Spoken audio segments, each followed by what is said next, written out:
नमस्कार, आप देख रहे हैं हरियाणा डायरी और मैं हूं पूजा सिंह। हरियाणा सरकार ने अपने सामाजिक सुरक्षा कार्यक्रमों को और अधिक पारदर्शी और लाभार्थी केंद्रित बनाने का बड़ा कदम उठाया। अब प्रदेश में सामाजिक सुरक्षा योजनाओं के तहत प्रोत्साहन राशि, सब्सिडी और पेंशन पाने वाले सभी लाभार्थियों को भविष्य में किसी भी तरह की परेशानी का सामना नहीं करना पड़ेगा। पहले कई बार लाभार्थियों को सरकारी मदद राशि मिलने में देरी या अन्य परेशानियों का सामना करना पड़ता था, लेकिन अब हरियाणा में लागू इस नई व्यवस्था से दिक्कतें छूमंतर हो जाएंगी। जी हां, हरियाणा सरकार ने सामाजिक सुरक्षा योजनाओं में पारदर्शिता और लाभार्थी केंद्रित व्यवस्था को और मजबूत करने का निर्णय लिया है। हरियाणा सरकार ने ये सुनिश्चित किया है कि प्रदेश में सामाजिक सुरक्षा योजनाओं के तहत मिलने वाली पेंशन, प्रोत्साहन राशि और सब्सिडी का लाभ सभी को समय पर मिलेगा। मुख्यमंत्री नायब सिंह सैनी ने हाल ही में 18 जन कल्याणकारी योजनाओं के तहत 56,34,000 लाभार्थियों के खातों में 1431 करोड़ रुपए ट्रांसफर किए। लाडो लक्ष्मी योजना की चौथी किश्त के तहत 9,22,452 महिलाओं के खातों में 193 करोड़ रुपए भेजे जा चुके हैं। अब तक इस योजना की सभी 4 किश्तों में कुल 634 करोड़ रुपए लाभार्थियों के खाते में जमा हुए हैं, जबकि पात्र महिलाओं को हर महीने 2100 रुपए मिलते हैं। इसमें से 1100 रुपए सीधे बैंक में जाते हैं, जबकि 1000 रुपए की FD कराई जाती है। किसी का पैसा बेनिफिशियरी तक जाए,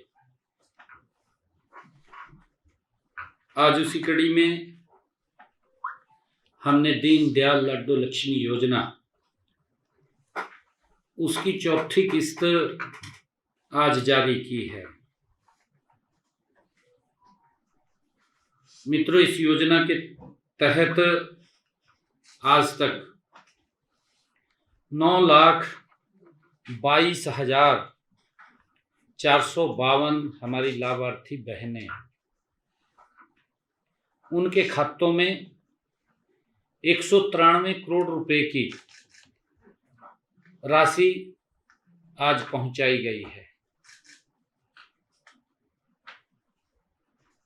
आज जैसा मैंने कहा है कि चौथी किस्त ये जारी की गई है। इन चारों किस्तों का कुल मिलाकर के जो पैसा है वो 634 करोड़ रुपए की राशि उन तक पहुंच चुकी है। हरियाणा सरकार ने योजना के दायरे के बारे में भी विस्तार से बात की। अब 1.80 लाख रुपए तक की वार्षिक आय वाली परिवारों की महिलाएं भी इसमें पात्र होंगी। जिनके बच्चों ने 10वीं या 12वीं की बोर्ड परीक्षा में 80% या उससे अधिक अंक प्राप्त किए हैं, वो महिलाएं भी शामिल होंगी। कक्षा 1 से 4 तक पढ़ने वाले बच्चों की माताएं भी इसमें शामिल हैं, जबकि निपुण भारत मिशन के तहत दक्षता हासिल करने वाले बच्चों की माताएं भी इसमें शामिल होंगी। वो महिलाएं जिनके बच्चे कुपोषण से सफलतापूर्वक बाहर आ चुके हैं, पुनर्वासित जो हैं, उनको भी इसमें शामिल किया जाएगा।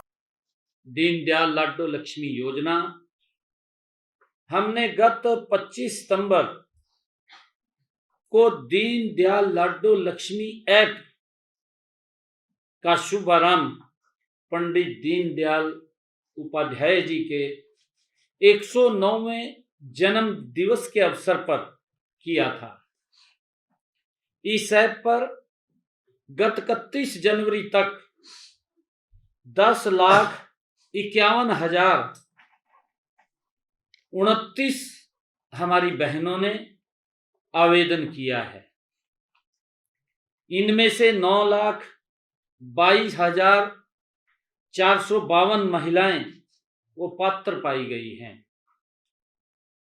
हम सब जानते हैं कि इस योजना का लाभ 23 वर्ष या इससे अधिक आयु की वे सभी महिलाएं इसका लाभ ले सकती हैं जिनके परिवार की वार्षिक आय 1 लाख रुपए से कम है।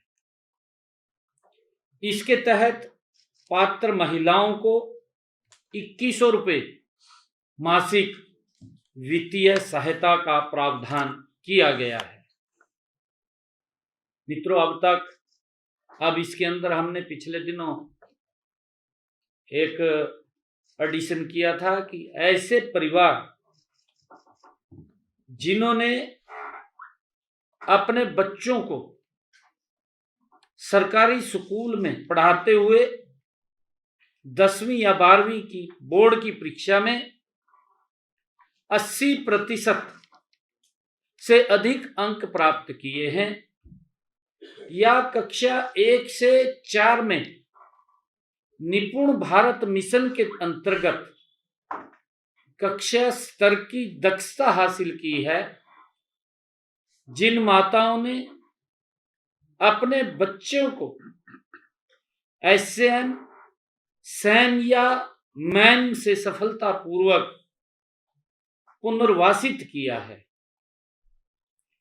और ऐसे परिवारों की जिनकी इनकम 1,80,000 रुपए से कम है, और वे माताएं जिनकी इनकम, वो माताएं जिनके 3 से अधिक बच्चे न हों, क्योंकि ये कहा गया था वे सभी इस योजना के पात्र होंगे। फरवरी 2026 से हमने ये भी निर्णय किया था कि 1,100 रुपये की राशि सीधे लाभार्थी के खाते में जाएगी और 1,000 रुपये की राशि उसकी सावधि जमा एफडी में जमा कराई जाएगी। इसके अतिरिक्त इस योजना का आवेदन करने का तरीका या जरूरी दस्तावेजों की लिस्ट भी आपके लिए जानना जरूरी है। हरियाणा की लाडो लक्ष्मी योजना का लाभ लेने के लिए आवेदन प्रक्रिया और जरूरी दस्तावेजों के तहत सरकार ने अब इसका दायरा बढ़ा दिया है। ऐसे में ये आवेदन करने से पहले आपको सुनिश्चित करना होगा कि आपके पास ये सभी दस्तावेज तैयार हैं या नहीं। परिवार पहचान पत्र हरियाणा में किसी भी सरकारी योजना के लिए ये सबसे अनिवार्य है। महिला लाभार्थी का आधार कार्ड बैंक खाते से लिंक होना चाहिए। बैंक पासबुक, डीबीटी के लिए बैंक खाता सक्रिय होना चाहिए। आय प्रमाण पत्र, वार्षिक आय 1.80 लाख से कम होनी चाहिए। ये अब पीपीपी से ही सत्यापित हो जाती है। निवास प्रमाण पत्र, हरियाणा का स्थायी निवासी होना जरूरी है। शिक्षा संबंधी दस्तावेज, अगर आप बच्चों के अंकों के आधार पर आवेदन कर रहे हैं तो बच्चों की 10वीं 12वीं की मार्कशीट 80% से अधिक अंक वाली होनी चाहिए। कुल मिलाकर हरियाणा सरकार ने महिलाओं के सशक्तिकरण की दिशा को और भी मजबूती दी है। ये केवल आर्थिक हस्तांतरण नहीं बल्कि हरियाणा के संकल्प, नीति और दिशा का प्रतिबिंब है। कुल मिलाकर हरियाणा सरकार ने सामाजिक सुरक्षा योजनाओं में पारदर्शिता और लाभार्थी केंद्रित व्यवस्था को और मजबूत करने का निर्णय लिया है, जिससे सूबे के सभी लाभार्थियों को उनकी पेंशन, सब्सिडी और प्रोत्साहन राशि हर महीने एक तय तारीख को सीधे उनके बैंक खातों में मिलेगी। फिलहाल हरियाणा डायरी में इतना ही। नमस्कार।